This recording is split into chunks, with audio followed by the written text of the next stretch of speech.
কি পরিমাণ সাজনা হয়ে আছে গাছে দেখুন। তো আজকে কিছু সাজনা পাড়া হবে খাওয়ার জন্য। আর এর আগে সপ্তাহখানেক আগে কিছুটা পাড়া হয়েছিল, আজকেও কিছুটা পাড়া হবে।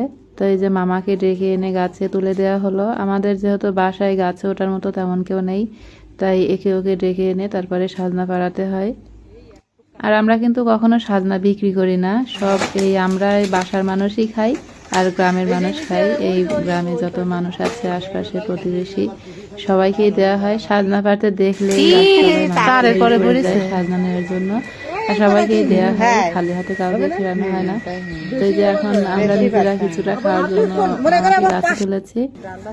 ইতিমধ্যে 2 জন এসেছে গাছ তলায়, তো তাদেরকেও 1 মুঠ করে দেওয়া হয়েছে, আর যে পেরে দিচ্ছে তাকে তো দিয়েছি। তো ওই মামি আগে সাজনার যে কচি কচি পাতাগুলো আছে পাতাগুলো নিচ্ছে, পাতা ভাজি করে হবে। আর এই তো সাজনা পাড়া হয়ে গেছে। এখন আমি কিছুটা আগে নিয়ে এসেছি, আর এখন আপু নিয়ে আসলো।